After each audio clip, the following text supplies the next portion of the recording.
Hello दोस्तों, welcome to our YouTube channel tech exam tutorial में। दोस्तों, पहला क्वेश्चन है, किस पुस्तक का 15 भारतीय और 40 विदेशी भाषाओं में अनुवाद किया जा चुका है? Option A Panchatantra, option B Hitopadesha, option C Abhijnana Shakuntalam और ऑप्शन डी कथासरित सागर। आपका राइट आंसर होगा option A Panchatantra. Next question, numismatics क्या है? न्यूसमेटिक्स क्या है?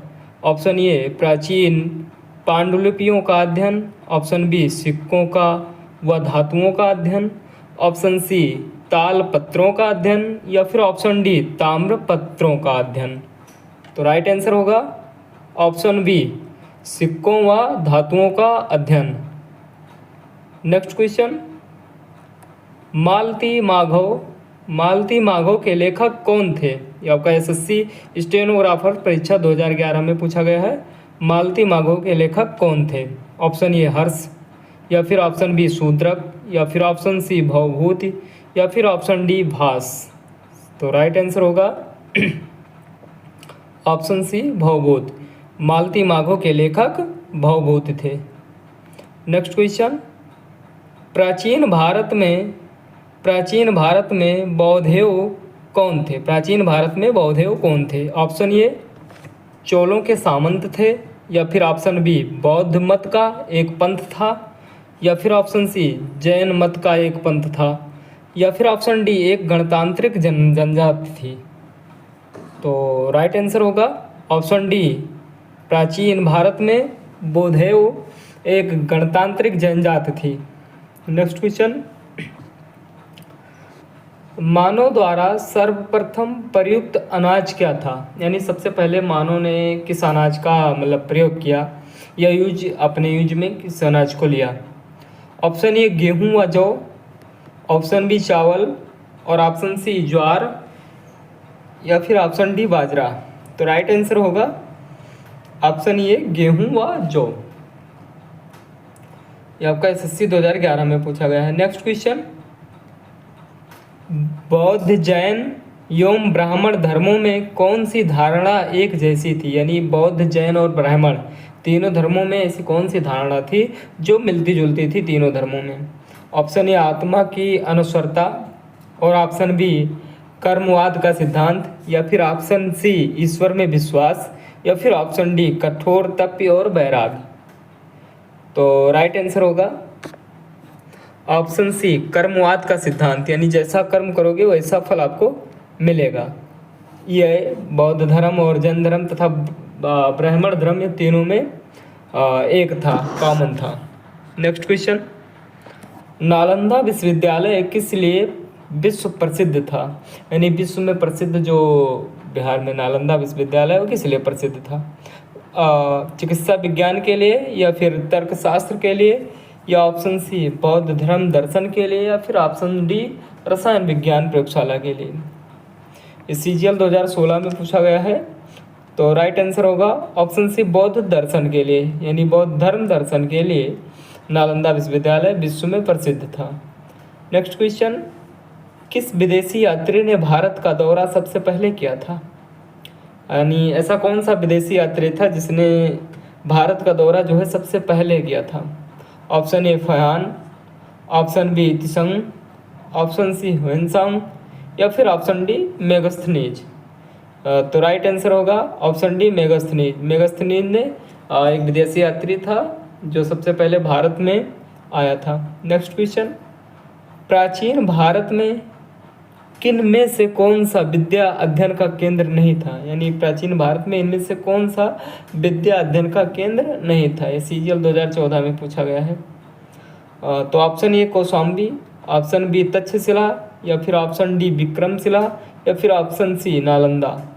तो राइट आंसर होगा ऑप्शन ए कौशाम्बी। कौशाम्बी एक विद्या अध्ययन का केंद्र नहीं था, बल्कि तक्षशिला भी था, विक्रमशिला भी था और नालंदा विश्वविद्यालय भी था। ये तीनों जो है विद्या का केंद्र थे, प्राचीन विद्या का केंद्र थे। कौशाम्बी उसमें से अलग था। और नेक्स्ट क्वेश्चन है, काव्य शैली काव्य शैली का प्राचीनतम नमूना किसके अभिलेख में मिलता है? ऑप्शन ए अशोक के अभिलेख में, या ऑप्शन बी रुद्र दमन के अभिलेख में, या फिर ऑप्शन सी राजेंद्र के अभिलेख में, या फिर ऑप्शन डी इनमें से कोई नहीं।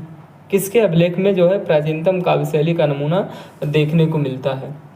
तो राइट आंसर होगा ऑप्शन बी रुद्र दमन के अभिलेख में प्राचीनतम नमूना काव्य शैली का देखने को मिलता है। नेक्स्ट क्वेश्चन, शून्य की खोज किसने की थी? शून्य की खोज किसने की थी? Option A Varahamihira, option B Bhaskar, option C Aryabhata, और ऑप्शन डी इनमें से कोई नहीं। तो राइट आंसर होगा ऑप्शन सी आर्यभट्ट। आर्यभट्ट ने जो है शून्य की खोज की थी। नेक्स्ट क्वेश्चन, ताम्रसम या ताम्रपाषाण काल में महाराष्ट्र के लोग मृतकों के घर के फर्श के नीचे किस तरह रखकर दफनाते थे? यानी मृतक जो होते थे मृतकों के घर के नीचे किस तरह रखकर जो है दफनाते थे? ऑप्शन ए है पश्चिम से पूर्व की ओर, ऑप्शन बी दक्षिण से उत्तर की ओर, ऑप्शन सी पूर्व से पश्चिम की ओर, और ऑप्शन डी उत्तर से दक्षिण की ओर। तो राइट आंसर होगा ऑप्शन डी उत्तर से दक्षिण की ओर रखकर दफनाते थे। यानी जब आदमियों की मृत्यु हो जाती थी तो उन्हें उत्तर से दक्षिण की ओर रखकर दफनाते थे। उत्तर उनका सिर रहता था, दक्षिण शायद उनका पैर रहता था, या फिर दक्षिण पैर रहता था, उत्तर सिर रहता था, ऐसा कुछ था। नेक्स्ट क्वेश्चन, भीम बटेका किसके लिए प्रसिद्ध है? जो भीम बटेका गुफा है वो किसके लिए प्रसिद्ध है? गुफाओं के शैलचित्र के लिए, खनिज के लिए, या फिर बौद्ध प्रतिमाएं के लिए, सोन नदी का उद्गम स्थल किसके लिए प्रसिद्ध है? तो जैसा कि भीमबटेका एक गुफा है, सो गुफाओं के शैलचित्र के लिए प्रसिद्ध है। नेक्स्ट क्वेश्चन, मानव द्वारा सर्वप्रथम प्रयुक्त धातु कौन सा था? सबसे पहले मानव ने किस धातु का उपयोग करना सीखा? ऑप्शन ए लोहा, ऑप्शन बी तांबा, ऑप्शन सी चांदी, या फिर ऑप्शन डी सोना। तो राइट आंसर होगा इनमें से राइट आंसर होगा ऑप्शन बी तांबा। नेक्स्ट क्वेश्चन, हितोपदेश के लेखक का क्या नाम है? हितोपदेश के लेखक का क्या नाम है? Option A Banabhatta, option B Bhavabhuti, option C Narayan Pandit, और ऑप्शन डी विष्णु शर्मा। तो राइट आंसर होगा ऑप्शन सी नारायण पंडित। हितोपदेश के लेखक का नाम नारायण पंडित है। तो दोस्तों आज के लिए इतना ही, बाकी मिलेंगे हम अगले वीडियो में। यदि आप अच्छे से तैयारी करना चाहते हैं और पिछले वर्ष के सारे प्रीवियस ईयर पेपर का हल करना चाहते हैं तो हमारे चैनल से जुड़ना ना भूलें। हम आपको यहाँ पर तकरीबन 10 से 15 वर्ष के बीच की जो है सारी प्रीवियस ईयर पेपर हैं उनका हम डिस्कस करते हैं, हल कराते हैं। तो यदि वीडियो पसंद आया हो तो वीडियो को लाइक शेयर सब्सक्राइब ज़रूर करिएगा।